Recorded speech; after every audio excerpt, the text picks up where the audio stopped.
அதனால் ராட்சசர்களும் அசுரர்களும் தானாகவே இவர்கள் உயிரை எடுக்கின்றார். நன்றாய் புரிந்து கொள்ளுங்கள். உயிரை கொடுத்தாலும் தர்மம் காப்போம் என்று நிற்பவர்க்கு நிலைத்திடும் வீரஸ்வர்க்கமும் கைலாச பதவியும், எக்காரணம் கொண்டும் தர்மம் காக்க மறந்த உத்தமோத்தம ஜனனமான சனாதன ஹிந்து ஜனனம் பெற்ற மக்களுக்கு இல்லை வேறு கதி. சனாதன ஹிந்து தர்ம மனித ஜனனம் உத்தமோத்தம மனித ஜனனம். உங்கள் உரிமை உலகில் அதிகம், உங்களுக்கு கடமையும் உலகில் பெரிது. தர்மம் காத்தாலே கடமை, தர்மம் காக்காதார்க்கு உயிர் வாழும் உரிமை இல்லை.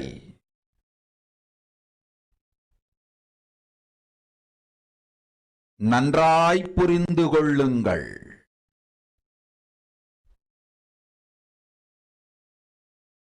உத்தமோத்தம பிறவியான சனாதன ஹிந்து தர்ம பிறவி எடுத்த எல்லோரும் புரிந்து கொள்ளுங்கள்.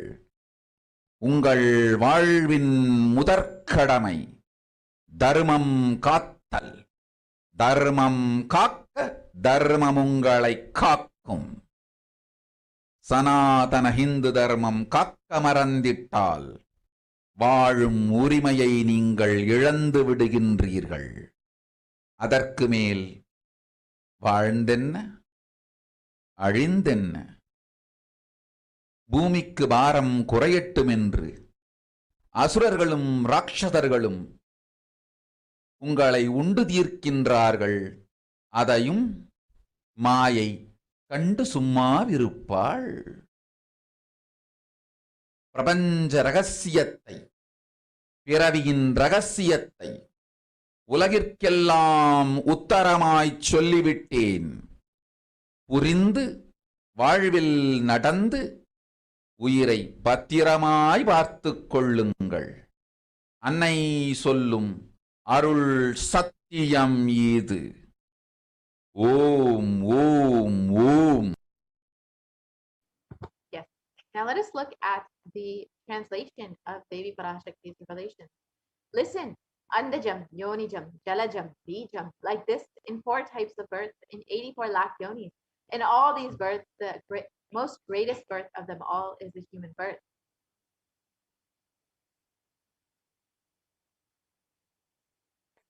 Even in that human birth, being born and toiled many times after getting burnt and toiled in politics and finance, in luxuries, in dharma, artha, kama,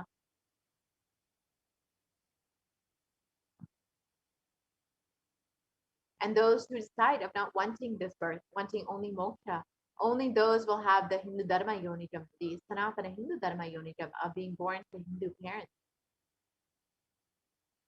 Human birth is Uttamam, the best, and Sanatana Hindu Dharma human birth is Uttamottamam, the best of the best. Everyone who took this Uttamottama birth has the responsibility of protecting the science of living enlightenment and Sanatana Dharma. And also they have the right of experiencing its benefits. This right was given to them because of their commitment given by them to this responsibility.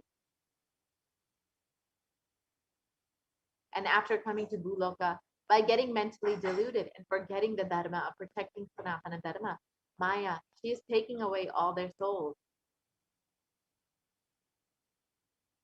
I am giving the Sanatana Hindu Dharma Yonijam only for those who gave the commitment of protecting Sanatana Dharma, even by giving their life.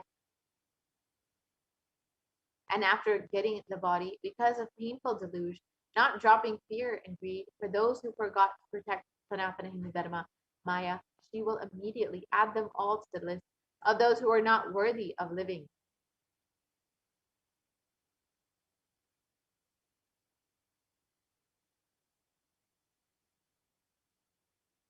Therefore, Rakshasas and Asuras are automatically taking away their life.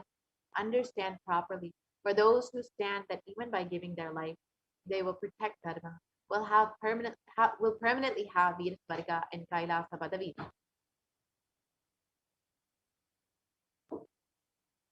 For any reason, people who forgot to protect Dharma, having Uttamottama birth of Sanatana Hindu birth, there is no other way for them. Sanatana Hindu Dharma birth is Uttamottama human birth. Your rights in this world are immense, and also your responsibility in this world is large. Protecting Dharma is responsibility. Those who do not protect Dharma, they do not have the right to live. Understand properly, all those who took the Uttamottama birth, which is Sanatana Hindu Dharma birth, all of you understand. The first responsibility of your life is protecting Dharma. If you protect Dharma, Dharma will protect you. If you forget to protect Sanatana Hindu Dharma, you lose the right of living. After that, what bothers whether you live or get destroyed? Asuras and Rakshasas will eat you, so that the burden on earth is reduced. Seeing that, Maya, she will keep quiet.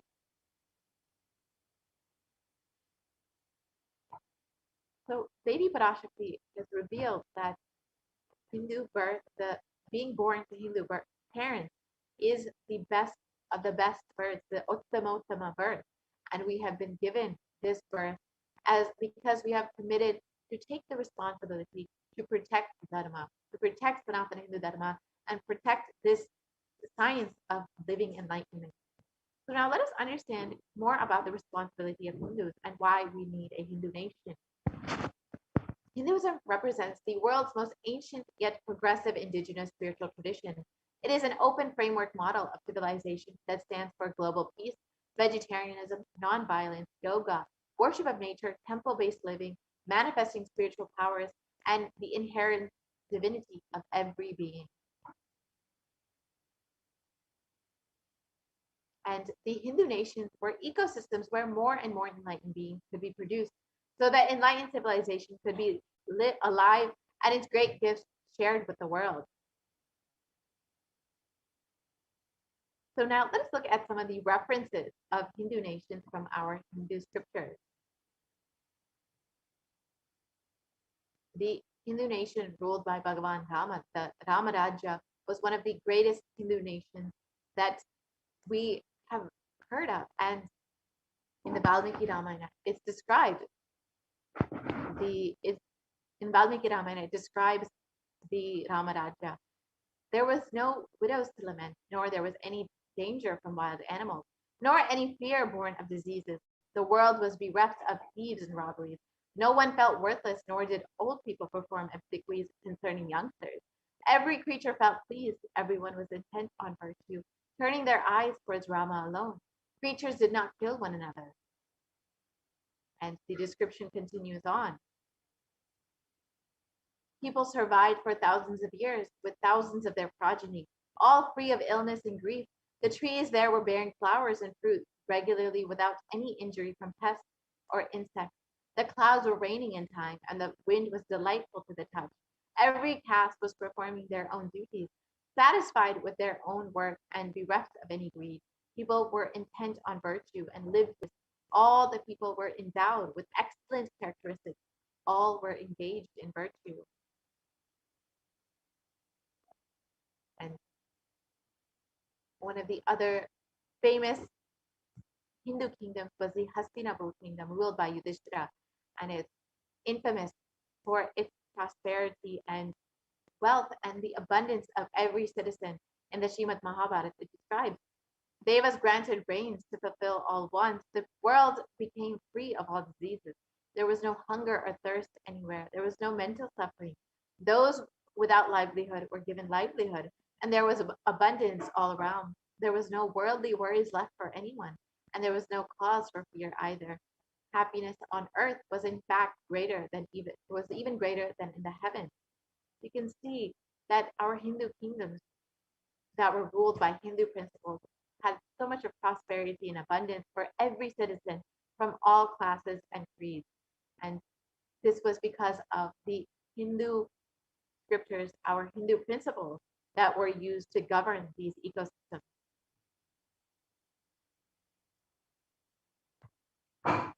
And the Hindu nation,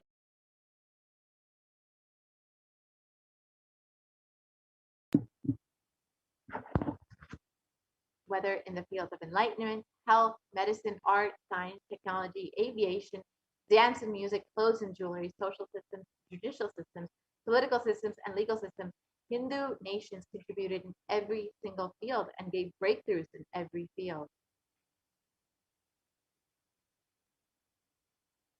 So let us understand now how our Hindu nations were destroyed. Over the course of 1,000 years, we have seen multiple phases of invasion and destruction where we had 56 nations, Hindu nations once, and now we've been reduced to only one, which is Kailasa. Now let us understand the history of the destruction of our Hindu civilization. The first phase of the destruction of the Hindu civilization were the Islamic invasions, which happened between 800 and 1700 AD. This was the physical destruction of our Hindu civilization. And Will Durant, a famous historian, has described the Mohammedan conquest of India is probably the bloodiest story in history. The Islamic historians and scholars have just recorded with great glee and pride the slaughters of Hindus and forced conversions, abduction of Hindu women and children to slave markets, and the destruction of temples by the warriors of Islam during 800 to 1700 AD. Millions of Hindus were converted to Islam by sword, and during this period, raped and murdered and dismembered.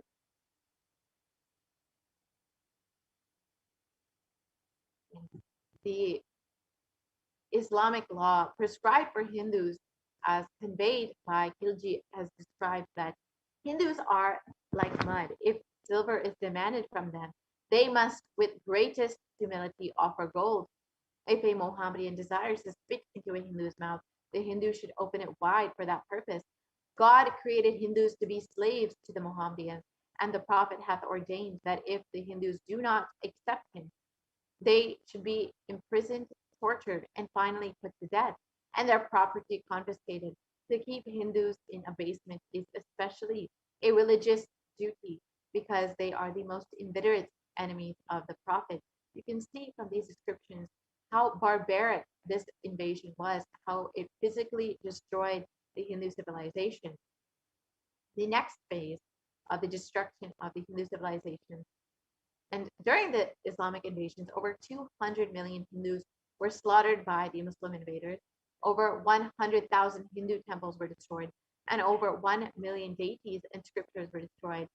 And it was described that the conquering armies burnt villages, devastated the land, plundered people's wealth, took Brahmins and children and women of all classes captive, flagged them with thongs of rawhide, and carried a moving prison with them and converted the prisoners into obsequious Turks. So you can see just from these numbers how destructive, how barbaric these invasions were. And this saw the physical destruction of the Hindu civilization. The next phase was the psychological destruction of the Hindu civilization, which was the British occupation between 1700 and 19. This was the economic and psychological destruction of the Hindu civilization.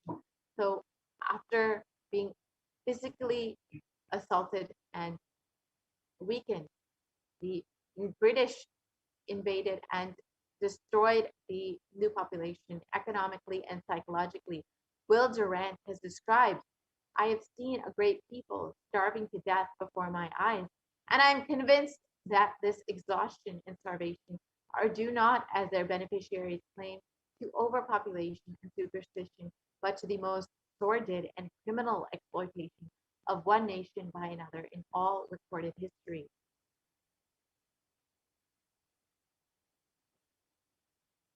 And during the British occupation, the British Empire used all possible means to destroy the Hindu civil and cultural institutions in order to delegitimize and demoralize the indigenous people of India so that they would become slaves in their own homeland. This included discriminatory laws, to instill feelings of inferiority,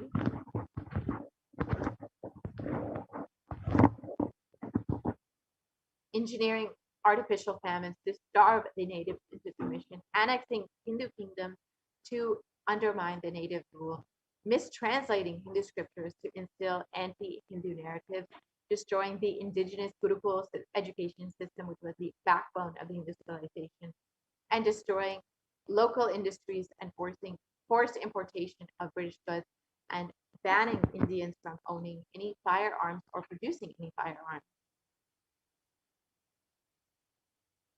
And during the British occupation, over $45 trillion was looted from India over the course of 200 years, and over 45 million Hindus were put to death due to artificial famines and imposed poverty by the British policies, and over 680 native kingdoms were usurped by the British Raj. And Shashi Tharoor of the Indian Parliament has described that the British came to one of the richest countries of the world, and over 200 years of exploitation, looting, and destruction have reduced it to a poster child of third world poverty.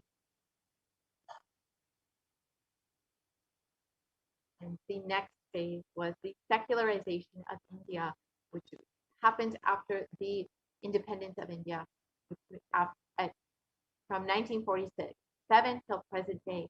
And this has been ruled by brown faces, British attitudes and policies towards Hindus.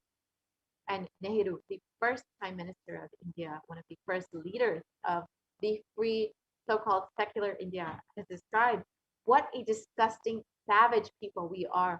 Politics, progress, socialism, communism, science.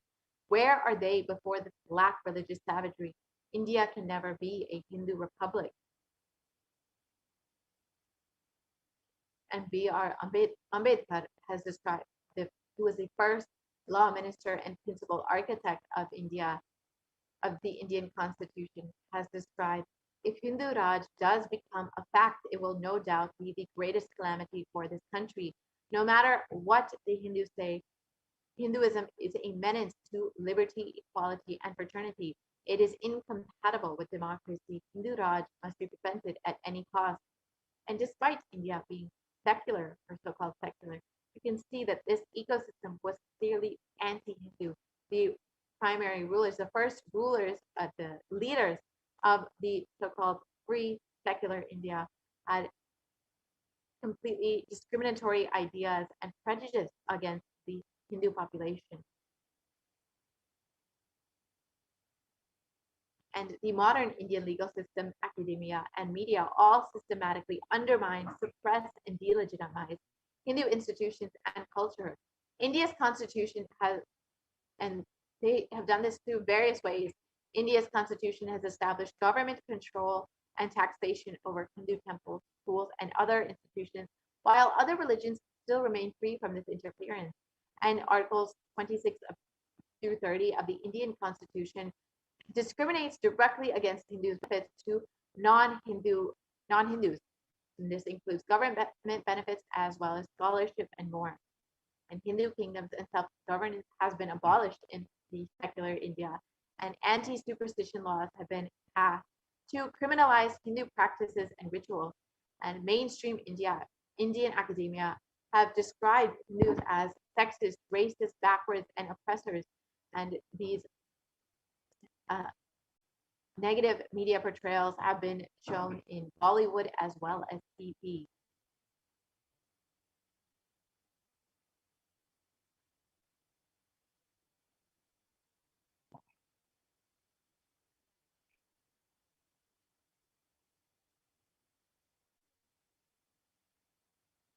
And media narratives have been used to stereotype and demoralize Hindus. Bollywood and other mainstream media outlets consistently portray Hindus and Hindu gods and gurus as cartoonish, disrupt, sex fiends, and in a manner similar to the British imperial propaganda. Media narratives are used to shape human consciousness and further racist British colonial stereotypes portraying Hindus as superstitious, backwards, dishonest, corrupt, and are perpetuated by their British brown successors in modern day India, completely unabated. You can see some of the examples of media portrayals of Hindus and Hindu gods in these photos here. So now we've understood how the Hindu civilization has been destroyed over the course of the past 1,000 years. Now let's understand why we need the revival of Hindu nation. As Devi Parashakti has described, it is our responsibility as born Hindus, practicing Hindus, to protect Sanatana Hindu Dharma. That is why we were given this birth of Sanatana Hindu birth. How can we do this? It is only through the revival of Hindu nation. The Supreme Pontiff of Hinduism has described the vision for the Hindu civilization.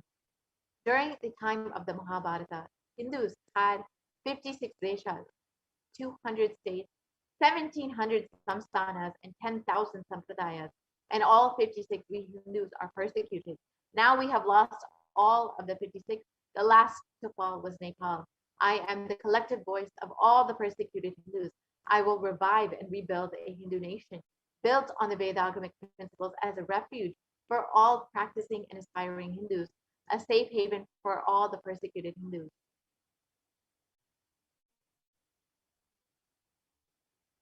And so what is Kailasa?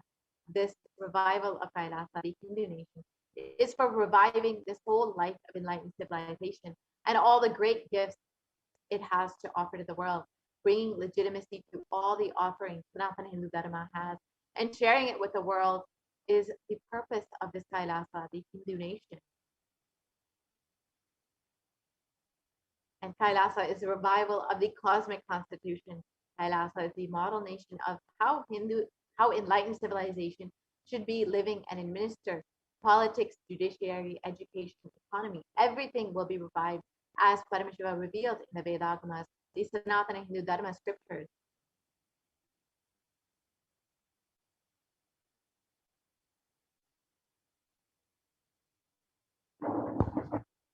Being one of the most persecuted civilizations, Hinduism is on the brink of extinction, such that the next generation may know about Hinduism only through our history books, which is because Hindus have forgotten the responsibility we have taken as we were gifted this Hindu birth.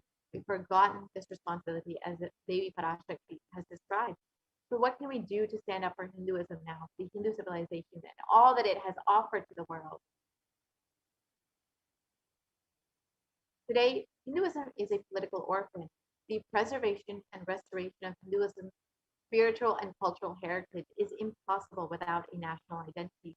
So what can we do to save Hinduism? Let us reclaim our Hindu identity. As Devi Parashakti has described, we were given this birth, this Hindu birth, to protect Sanatana Hindu Dharma and to enjoy all the great gifts it has to offer to the world. We need to understand that Hinduism is responsible for our successful life. If you are a Hindu and you are wealthy, healthy, rich, successful, peaceful, happy, respectable, have a stable family life, and have the best mental setup, you need to understand that Hinduism is responsible. Your Hindu identity is responsible. The Hindu scriptures are responsible. It is the Hindu scriptures which have given us the best mental setup and all the best things we Hindus have. Our Hindu scriptures are responsible for this. And Hindus are among the richest and most successful ethnic communities in the world. Hindu scriptures, Hindu lifestyle, our enlightened master for this. The Hindu thought currents are responsible for this. And in the Hindustan Times, it was reported that Hindus are the most educated religious group in the US, according to Pew study reports.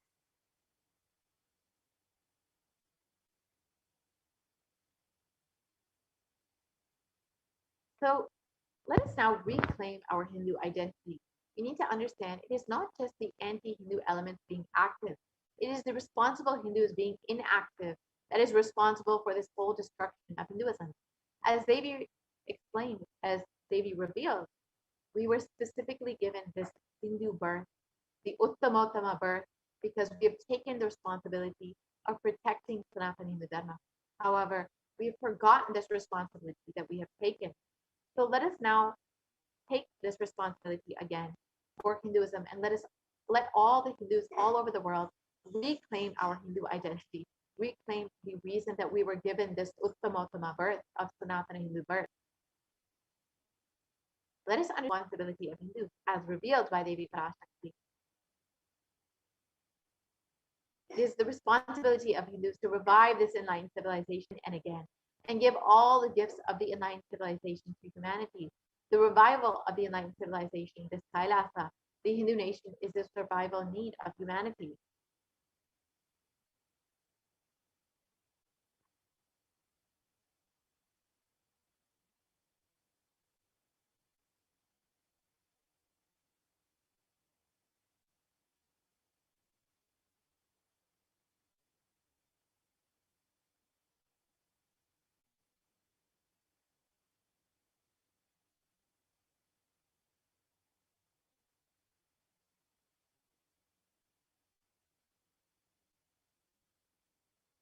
We can move to the next slide, please. So this is an invitation to all the Hindus out there. We are inviting all the Hindus, the born Hindus, the practicing Hindus, those who are sympathetic towards Hinduism, those who are curious about Hinduism, those who want to explore and enjoy Hinduism. Please come and be a part of this revival. You can sign up to become an e-citizen of Kailasa, an e-Kailashian, by visiting kailasa.org and signing up to be an e-citizen. Enjoy all of the benefits that Hinduism has offered to the world and share it with the world and protect all that Hinduism has to offer to the world. You can sign up today for this whole revival of Kailasa, this revival of the Hindu civilization. So now let us listen to what the Supreme Pontiff of Hinduism has revealed as the need of the Hindu civilization for humanity, why we need Kailasa. Let us now watch this video.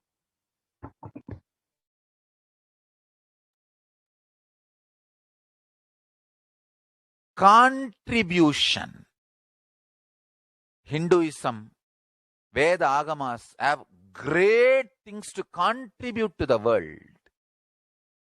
Like the great power manifestation science, the ancient culture and arts, the ancient lifestyle truths, the ancient medical practices and medicinal knowledge, the ancient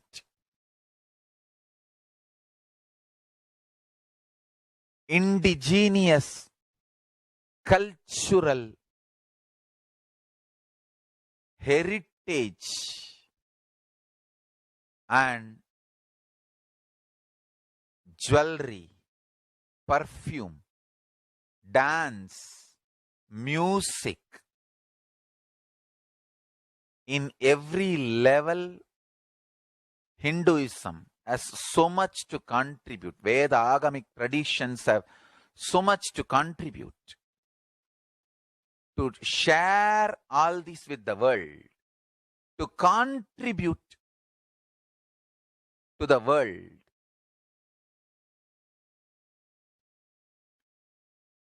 Hindus need to tell the world what they are contributing in every level. The brand of Hinduism itself is enriching and empowering and enlightening. Hinduism is all about enlightening the world. Empowering, enlightening, enriching the world. Contributing.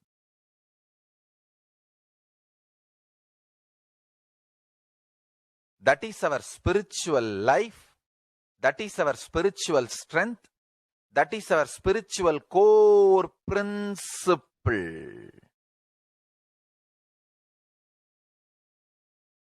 O humanity, I request you with folded hands, some one corner of the world, if you just give me few hundred acres, I will keep this whole science alive. Leave it for the whole humanity freely. Fortunately, Paramashiva has given me the power to decode all this Hindu medicinal system, Hindu judiciary system, Hindu social law and order system, Hindu power manifestation system, Hindu mental sciences system, Hindu yogic sciences, the sciences of Hindu biology, Hindu physics, Hindu psychology, Hindu physiology, Hindu chemistry, all this, Paramashiva has given me the power to decode whatever the remaining scriptures are available with the humanity. Paramashiva has blessed me, and I have collected, not only I have collected and organized, I can decode. This whole science can be kept alive in any one corner of the world. Just few hundred acres are given for me to live peacefully and exist peacefully. I can store this whole thing alive and contribute it to humanity. Humanity can become better and better and better. I can make the planet Earth so much better place to live. I am here to contribute, and I will continue to contribute.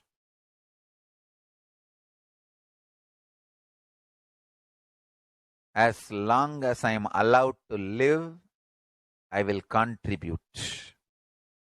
I have collected all the remaining available scriptures, maybe 2 crore books. 2 crore means 20 million, I think, books on Hindu physics, Hindu chemistry, Hindu biology, Hindu physiology, Hindu psychology, Hindu law and order, Hindu social system, the power manifestation sciences of Hinduism, yogic sciences of Hinduism. I have collected, and Paramashiva has given me the blessings and power to decode. I have decoded and continuing to decode them. If the humanity, somebody is kind enough to give me few hundred acres in one corner of the world and let me live all the scriptures there and go on sharing with the world, revealing this whole sciences to the world, and go on contributing. I don't need anything other than one cup of curd rice every day. That's all. A cup of curd rice per day. I can go on be giving this to the world. I can add to the world. I can make the world better place to live. That's all I have to say.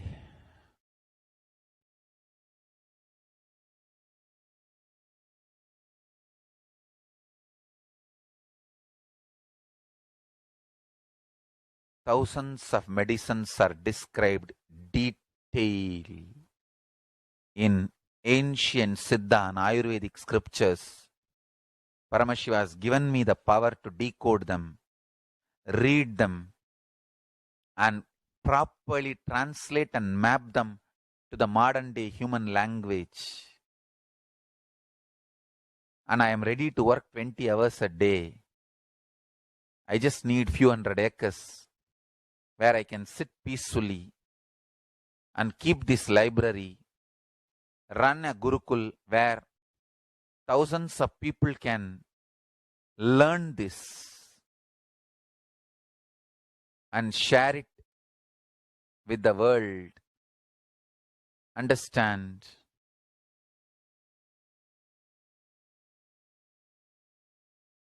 I am only interested in contributing.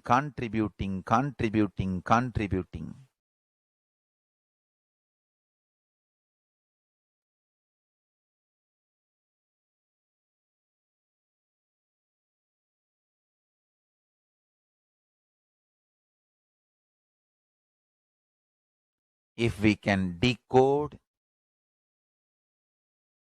all this great knowledge, whole world can prosper from this knowledge. Whole world can enjoy from this knowledge. If I prosper, I will only create a university. I will not create anything else. If the Hindus prosper, they will only create education institutions. Because Hinduism is all about giving, contributing. If I prosper, I'll create university, that's all. Kailasa is all about university to decode the ancient sciences and share with the world. Understand? Every day I am sitting and going on decoding, writing notes on my books and writing details on my books.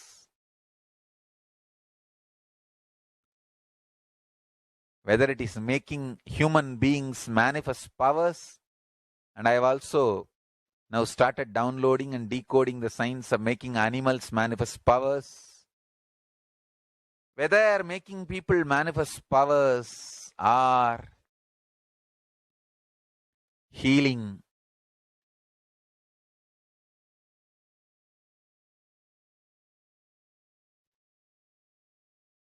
in every level, life is all about contribution, contribution, contribution.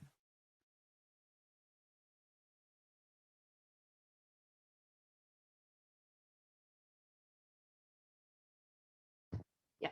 Now that we've understood the responsibility of Hindus as explained by the Supreme Pontificate of Hinduism, you can go ahead and sign up to become an e-citizen of Kailasa and fulfill the responsibility that you have taken as someone who's practicing Hinduism and be a part of this revival of this whole Hindu nation and be a part of Kailasa. So you can visit kailasa.org to sign up today. So with this, we will be concluding this portion of the program. I'll be entering into the next segment where we will be understanding some of the various offerings that we can make to Devi Parashakti. As all of us know, Devi has been continuously blessing us and guiding us during this time, during this Kalaya, during this pandemic. And she's been guiding us, revealing, healing us completely from the suffering and ensuring that we are protected during this time. So if you're just overflowing with gratitude for your cosmic mother, for the happening of Swamiji as Devi Parashakti in your life, you can stay tuned for this next segment and understand some of the various offerings that you can make to Swamiji, to Devi Parashakti.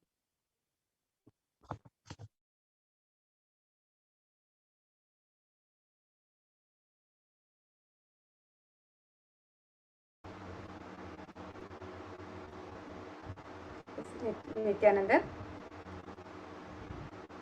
Yes. Now let's get into the segment where we'll be understanding the various offerings, the traditional offerings that we can make to Devi Parashakti as we get ready to receive her darshan and blessings today.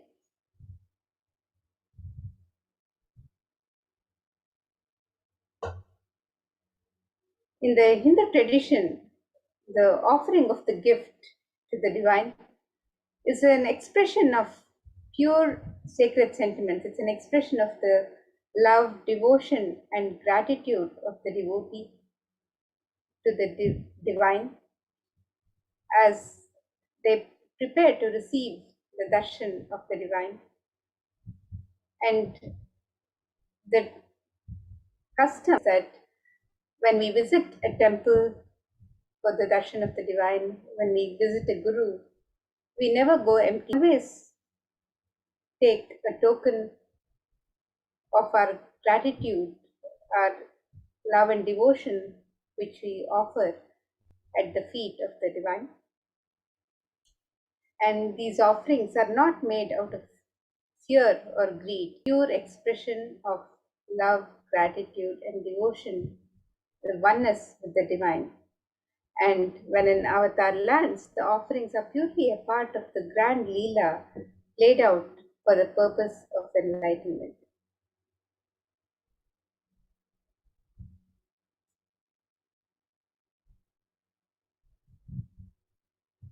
And as we get ready with the traditional offerings for Devi Parashakti, let us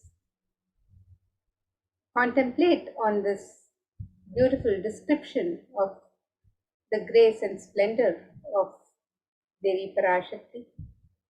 This Dhyana Shloka from the Moola Agam Manonmani Dhyana describes Devi Parashakti. It says, Induni Bhaveda Karavani Nayanam Syat Pankajavara Japakshara Angahimabhushana Vichitra Vasanam Syat Tungamakutojvala Manonmani Swarupam.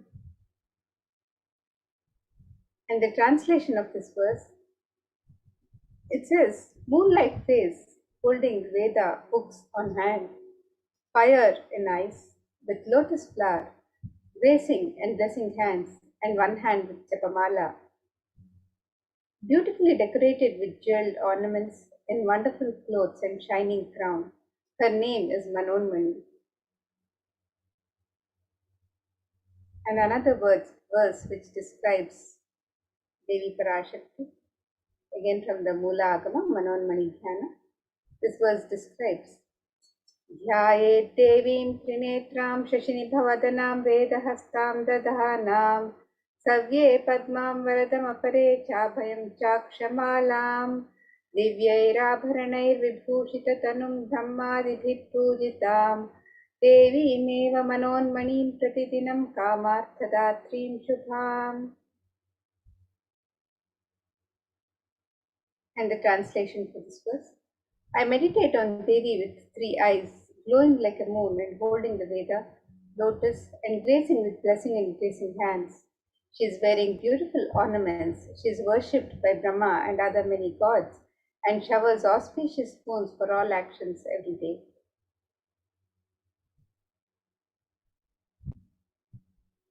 And in the Hindu tradition, the divine element of gold in all of our scriptures and is used in abundance in all of the offerings for the divine, in the worship of the divine, and in the temples, the decorations, and the many sacred rituals.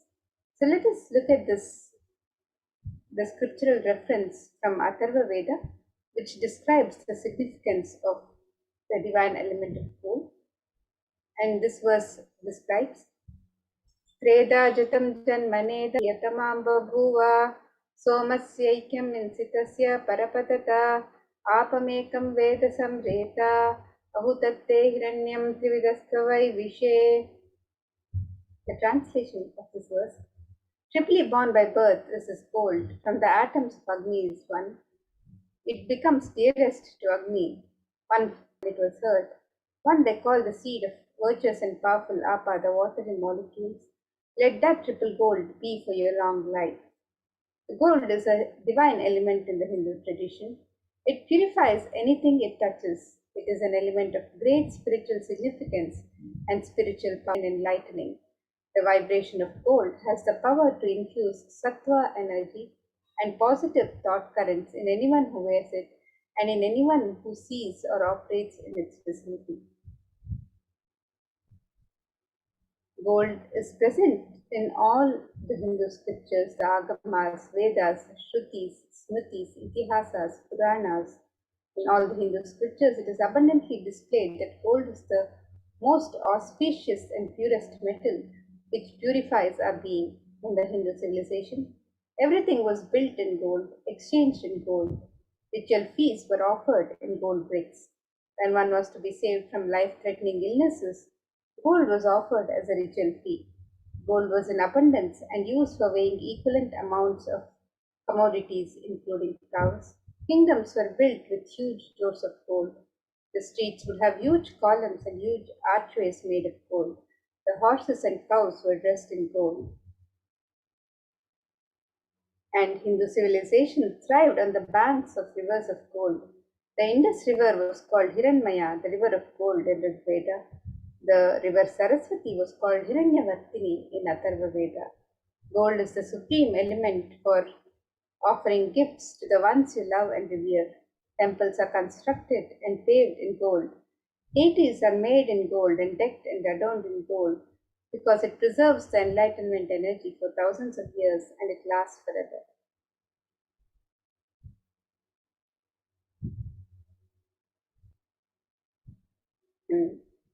The various offerings to Devi Parashakti, the traditional offerings that we can make to Devi Parashakti today on the website www.kailasamela.com/sevas. So let us now take a look at these various traditional offerings that can be made. And the first offering is the offering of the e-hundi. Just as we have the hundi in any traditional temple, where the devotees can offer any token of gratitude of their choice as they receive the darshan of the divine. So also you have the e-hundi offerings, where you can make any offering in multiple currencies and in any amount that you would wish to offer as you receive the darshan of Devi Parashakti today. So let us see the verses that describes Devi's love for true devotion. This verse says, Bhakti Priya Bhakti Gamya Bhakti Vashya Bhayapaha Shambhavi Sharada Radhya Sharvani Sharmadhaini. The translation of this verse, it says, Devi is fond of true devotion and is realized through true devotion. She can be won over through true devotion and she removes all fear. If there's any fear in the minds of the devotee, Devi is sure to remove that fear. It is stated that Devi likes to be worshipped in autumn. Here it is meant the autumn of our lives, when our thoughts turn more and more inwards. The role of the divine is known and understood clearly, and the need for Devi worship becomes stronger. Shambhavi is the consort of Shambhu, Lord Shiva. Sharadaradhya is the one who is worshipped by Devi Sharada herself, Devi Saraswati. And Sharvani is the wife of Lord Shiva. The Linga Purana says Lord Shiva is called Sharva in his earth form. Sharmadayini is Devi who bestows happiness on devotees. And you can offer your gratitude and devotion to Devi Parashakti by offering your kanika, your token of gratitude in the e-hundi offerings, and receive the grace and blessings of Devi Parashakti in all aspects of your life. So you can make these e-hundi offerings on the website www.kailasamela.com/sevas, and you can make this offering in multiple currencies and in any amount of your choice.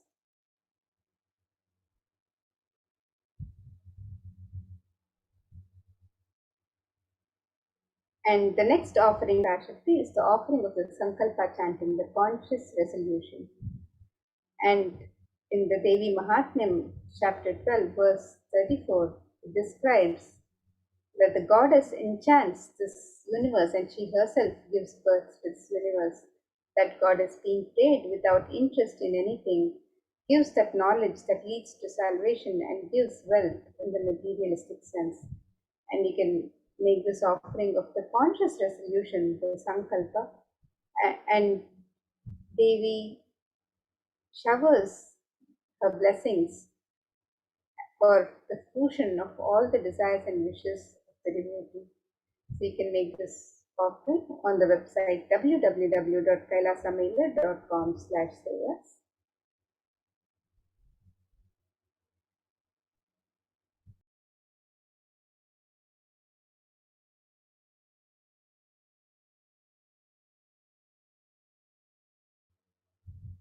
The next offering to Devi Parashakti is the offering of the Sahasranama Swarnakast. And this is the offering of the pure gold coin inscribed with one of the 1008 sacred names of Devi Parashakti. Devi is described as Nama Parayana Prita, she who likes the repetition of her various names.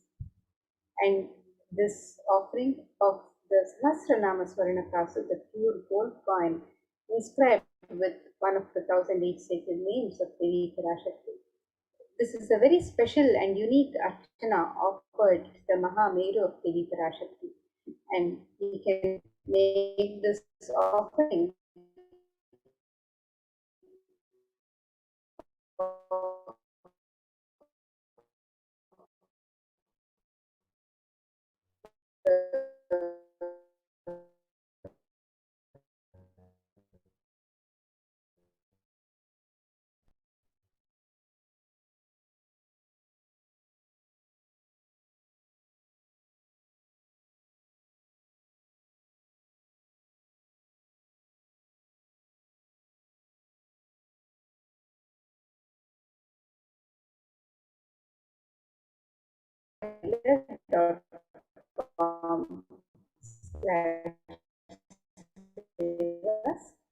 and this can offer any number of coins as you wish to offer.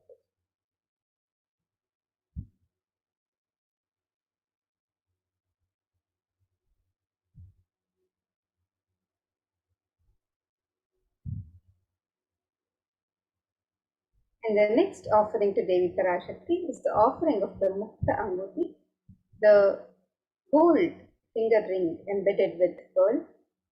And Devi is described as the one who is adorned with pearl.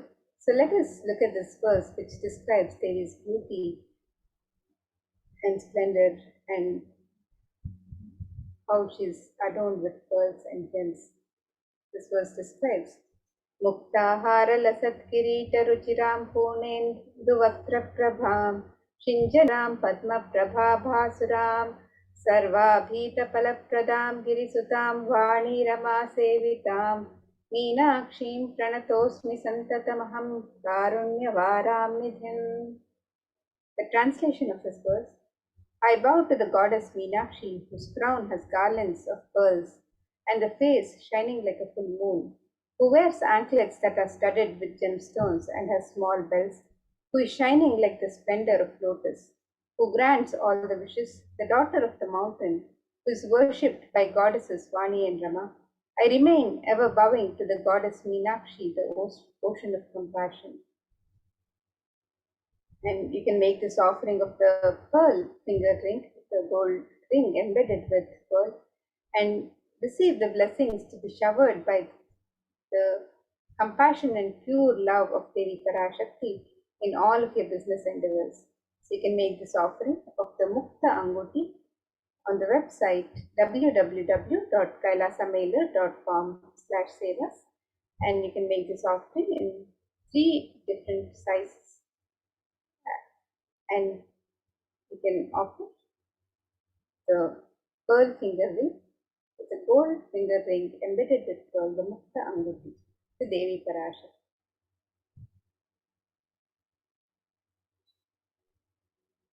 The next offering is the Swarna Padma Pushpa, the gold lotus flower. This verse from Kamika Agama describes one of the significance of the gold lotus in the worship of the divine. This verse says, अष्टविद्येश्वरोपेत कुम्भावरणसंयुतं सर्वे ससूत्रवस्त्राढ्य हेमपङ्कजभूषिताः सपिधनश्च चतुरश्च पक्वबिल्वफलप्रभा स्नपनध्याय संसिद्ध प्रमाणेन समन्विताः. The translation of this verse, it says, all the kalashas should be wound around with suitable thread and covered with new cloth. They should be adorned with a lotus flower made of gold. And there are hundreds of scriptural references in the Hindu tradition for using the lotus in the worship of Paramashiva. Almost everything in the worship of the ultimate involves the consecration of deities of worship, or meditating on the mudras and asanas used during worship involves the lotus flower, the lotus leaf, the lotus pericarp, the lotus petals. The lotus is a divine flower in the Hindu tradition. The Shakti of Paramashiva is also called as the lotus. The base of the Paramashiva Linga is a lotus. The disciple of Paramashiva is also considered a lotus, one who is about to bloom. You can make this offering of the gold lotus in any of 3 different sizes and be blessed to have the state, space, powers, and being of Devi Parashakti in your inner space amidst any and every adverse situations in life. So you can make this offering of the gold lotus, the Swarna Padma Pushpa, on the website www.kailasamailer.com/sevas.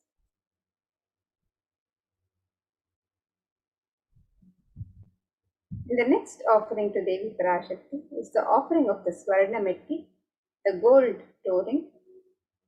And this verse from the Saundarya Lahari describes the beautiful lotus feet of Devi Parashakti. It says, Nakadhididit Sanchanna Namajjanatamo Guna Padadvaya Prabha Jala Parakruta Saroruha. The translation for this verse, it says, You whose brightness from the toenails destroy the darkness of ignorance from the minds of your devotees who prostrated your feet. You whose brightness from your 2 feet overpowers that of the lotus flower too. And you can make this offering of the Swarna Metti, the gold flooring, to Devi Parashakti, to adorn her sacred lotus feet, and to be in constant gratitude for receiving her blessings in even the most difficult aspects of life. So you can make this offering on the website www.kailasamailer.com/sevas.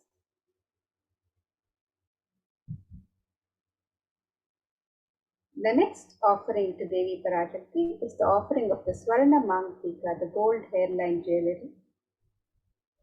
Devi is described as Sudha Sharabhi Varshini, she who makes the nectar flow in all our nerves from the Sahasrara. That is, she who gives the very pleasant experience of the ultimate. The Swarna Mangtika represents the nectar overflowing from the Sahasrara Chakra, which is fully opened with sentiment of gratitude. And you can make this offering of the Swarna Mangtika, the gold hairline jewelry, to Devi Parashakti, and receive the of achieving the blissful state of overflowing gratitude and the space of complete completion. And you can make this offering on www.kailasamailer.com/sevas.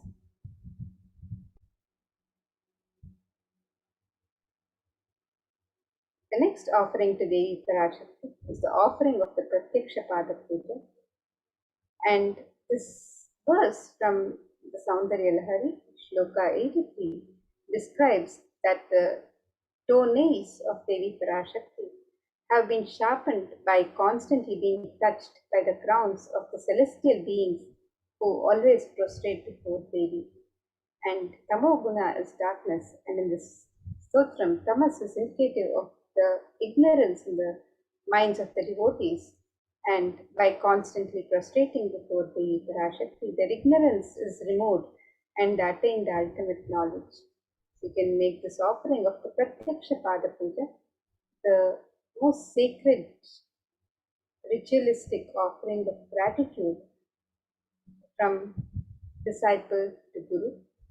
And you can make this offering of the Pratyaksha Pada Puja and be blessed with all the auspiciousness and blessings from Devi Parashakti and from the Nidyavatara of Devi Parashakti, the supreme pontificalism, Jagat Guru Mahasannidhanam, His Divine Holiness, Bhagavan Shri Nithyananda Paramashivam.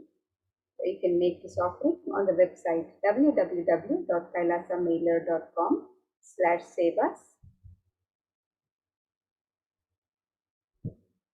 And the next offering to Devi Parashakti is the offering of the Vastra Seva, the offering of the sacred cloth. And this is a traditional offering that is made as a token of gratitude for the constant protection of the divine in our lives. So you can make this offering of the Vastra Seva, the sacred cloth, and Devi always showers and blesses with all the compassion, all the auspiciousness and blessings. And we also have the blessings of Supreme Pontiff of Hinduism, the Guru Mahasannidhana, His Divine Holiness, Bhagwan Shri Nithyananda Paramashivam. You can make this offering of the Vastra Seva, the sacred cloth, and you can register for this offering on the website www.kailasamelia.com/sevas.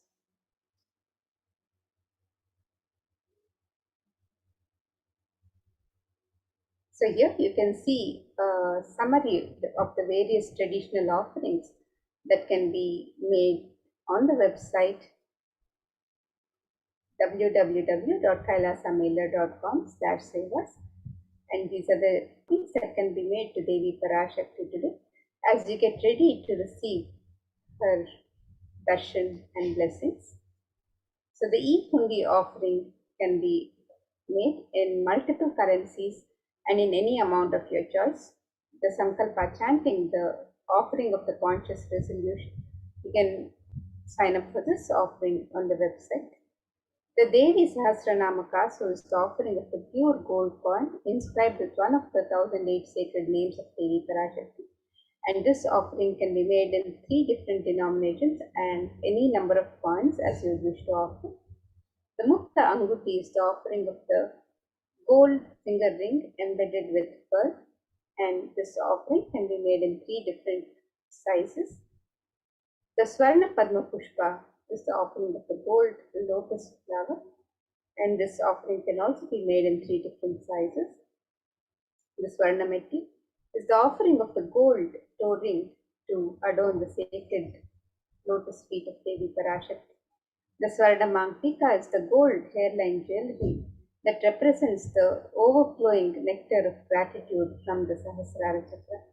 The Pratyaksha Pada Puja is the offering of the sacred ritualistic offering of gratitude from disciple to Guru. And the Vastra Seva is the offering of the sacred cloth to Devi Parashakti. So you can make all these traditional offerings on the website www.kailasamelia.com/seva.